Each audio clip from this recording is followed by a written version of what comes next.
안녕하세요. 셜록텍스의 정문경 세무사입니다. 저는 오늘 양도세에 대한 내용을 담은 영상으로 처음 인사드리게 되었습니다. 양도세라는 단어를 듣기만 해도 뭔가 어렵고 답답한 거부감을 느끼시는 분들이 많으십니다. 저는 많은 분들과 공감을 하기 위해서 보다 간결하면서도 가능하다면 쉬운 용어로 말씀을 드리도록 하겠습니다. 또한 취득할 때, 그리고 보유할 때, 최종적으로 처분할 때 단계별로 조심해야 하는 부분과 그리고 반대로 큰 도움이 될 수 있는 포인트들에 대해서 앞으로 영상을 담아보도록 하겠습니다. 과세 대상인 자산을 양도하며 발생하는 세금을 말합니다. 양도세 과세 대상 자산은 아파트나 빌라, 단독주택 같은 주택뿐만 아니고 토지나 상가 건물 같은 부동산과 그리고 주식 등이 있습니다. 그리고 그 세부 항목은 소득세법에 열거가 되어 있고, 여기서 양도라 하는 것은 돈을 받고 파는 이런 행위는 물론이고 유상으로 이전하는 모든 것을 말합니다. 벌써부터 어려운 용어라고 느껴지시더라도 괜찮습니다. 좀 더 자세한 내용은 앞으로의 영상에서 하나씩 알아보도록 하겠습니다. 양도세를 계산하기 위해서는 세율을 곱하는 대상인 과세 표준을 구해야 하는데요. 여기까지는 몇 단계의 계산 과정이 있습니다. 먼저 양도하면서 발생한 차익, 그 양도 차익 중의 과세분에 대하여 보유기간에 따른 장기보유 특별공제를 차감해 양도소득 금액을 계산합니다. 이 양도소득 금액에 연간 250만 원의 기본공제를 차감한 것이 비로소 세율을 곱하는 대상인 양도소득 과세표준입니다. 그리고 해당하는 세율을 적용해 양도소득 산출세액을 계산하게 되는 거죠. 만일 적용 가능한 세액 감면 등이 있는 경우에는 계산 과정 중에 그에 따른 계산이 추가되겠고요. 양도세를 구하기까지의 계산 과정은 지금까지 말씀드린 몇 가지 단계가 전부입니다. 그런데 왜 양도세가 복잡하다고 하는 것이며 세무사뿐만 아니라 경제부처나 과세 당국조차도 그 난해함을 인정하고 있는 건가요? 물론 금액을 산출하기 위해서 각 부분별 복잡한 계산이 있기도 한 건 사실입니다. 그러나 근본적인 이유는 다른 데에 있다고 생각하는데요. 해당 단계별로 고려해야 될 사항, 즉 그 경우의 수가 무척 많기 때문입니다. 확정된 법안은 아니었으나 2023년 시행을 예정하였던 법률안이 그대로 통과될 때에 대한 경우의 수를 계산한 기사를 본 적이 있습니다. 그 기사에서는 주택 양도세에 대해서만 자그마치 189개의 경우가 있다고 보여주고 있더라고요.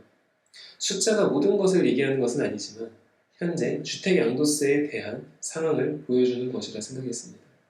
물론 지난 11월 30일 기획재정위원회 전체 회의에서 해당 법률안 중에 몇 가지를 수정하여 의결을 하였지만 불과 몇 년 전만 하더라도 경우의 수가 8가지였던 것에 비하면 굉장히 복잡해졌다는 것은 사실입니다.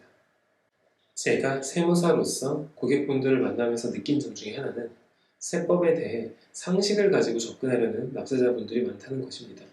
세법은 다른 법과는 좀 다른 성격을 가지고 있습니다.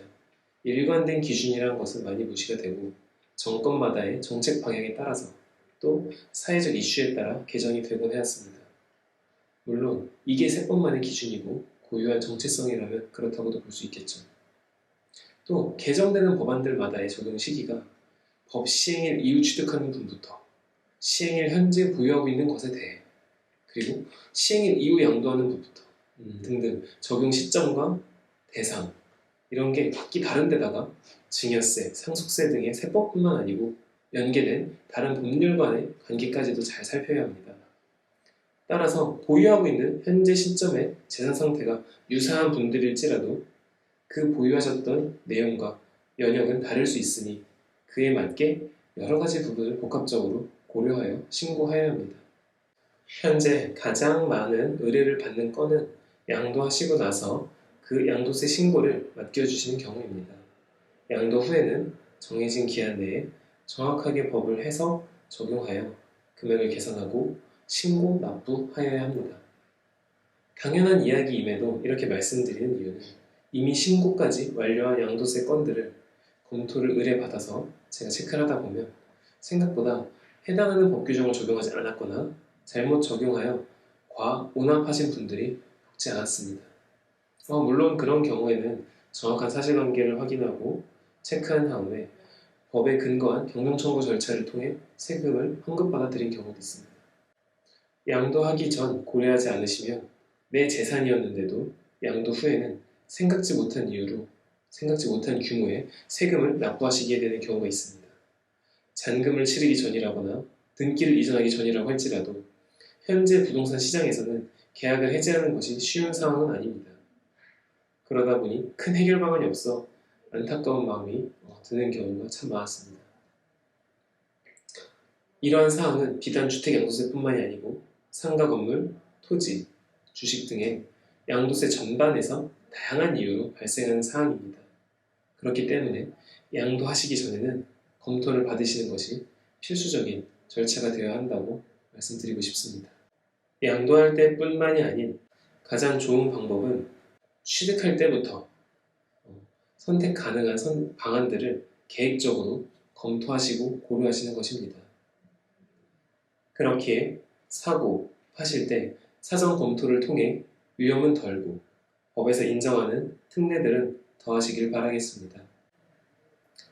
사소한 부분을 놓치더라도 여러분의 재산에는 그 영향이 사소하지 않을 수 있습니다. 그렇기에 중요한 의사결정을 하시는 시점별로 믿을 수 있는 전문가와 상의하시면 좋겠습니다. 오늘 말씀드린 내용들에 대해서 앞으로 각 부분별 세부 영상으로 다시 인사드리겠습니다. 또한 이 채널을 통해 여러분의 재산을 지키는데 도움이 되었으면 좋겠습니다. 궁금하신 사항이 있으시다면 댓글로 남겨주시고 그러면 다음 영상을 제작하는데 많은 도움이 될 것 같습니다. 네, 시청해주셔서 감사합니다.